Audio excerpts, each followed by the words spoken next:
This is Fever, a viral electropop/pop rap song released in the summer of 2025 as a collaboration between English rapper Fake Mink and Irish rapper Buckshot.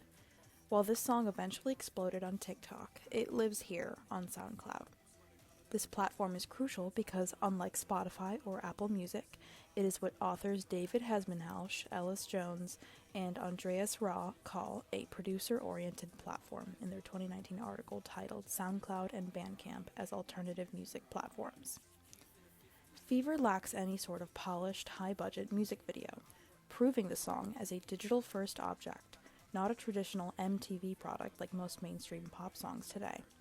There's also no major label marketing here. The song was released fully independently via the artist's own imprint, commonly listed on streaming platforms under the name Buckshot and Fake Mink.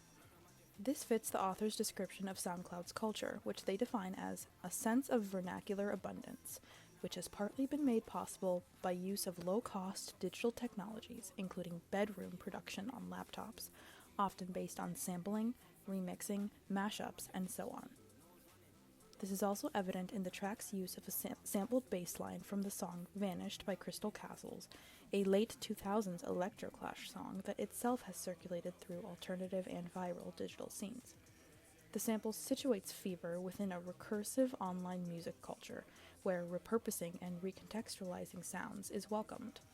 This practice aligns with SoundCloud's low-barrier, remix-friendly environment, where creative value often emerges through such reuse. The aesthetic here is one of anonymity. The authors also note that on SoundCloud, there's often a downplaying of performers' visual images. The focus isn't on the pop star's face, but on the raw audio file itself. This brings us to the most distinct feature of the platform, the waveform. The reading argues that SoundCloud isn't neutral, it rather embodies into its design distinctive forms of genre-specific interactivity. Specifically, the authors state that the interface allows users to identify and comment on particular moments that have important meanings, such as the drop in EDM culture or the hook in rap. These comments are time-stamped, meaning instead of responding to the song as a whole, they function as social cues, directing future listeners toward the supposed most important moments of the track. In this way, the interface actively trains users to anticipate and value isolated, repeatable fragments. This design changes how we listen to the track. We aren't listening to appreciate it as a complete narrative work of art, we are scanning the data for the hype moment. This waveform acts as a visual map, guiding the listener not to the art, but to the content, the particular moment that is not only the most replayable, but the most shareable. It is exactly this focus on moments that allows the song to migrate to TikTok. In their article, Hesmanhalsh et al. Describe this as the contingent cultural commodity. The authors describe this cultural object as malleable, modular in design, and informed by datafied user feedback, open to constant revision and recirculation. As you can see in these clips, the song Fever has ceased to be a finished product. It is now modular. It is being sped up, slowed down, cut apart, and recontextualized. Unlike Bandcamp, for example, where a record is a static object you buy and own, reminiscent of the old-school model of physical record shops, on SoundCloud the music is fluid data, constantly shifting to fit the algorithm.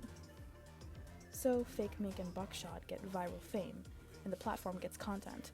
It seems like a fair trade, but the authors argue that this system relies on a specific type of labor. They write that platforms capitalize the activity of self-managing, self-auditing, specialist worker users. Fake Mink and Buckshot as worker users aren't just musicians here, they are their own marketing department. The rhetoric of sharing and connecting that SoundCloud promotes hides the reality that the artist is doing unpaid labor to keep the platform valuable. Every like, repost, and comment is a metric that the artist has to manage to stay relevant. Ultimately, Fever represents the double-edged sword of this problematic culture of connectivity we currently live in.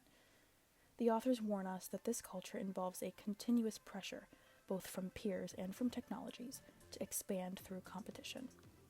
While Bandcamp offers an alternative moral economy focused on communities supporting artists, SoundCloud and TikTok demand that the artist constantly perform for the algorithm.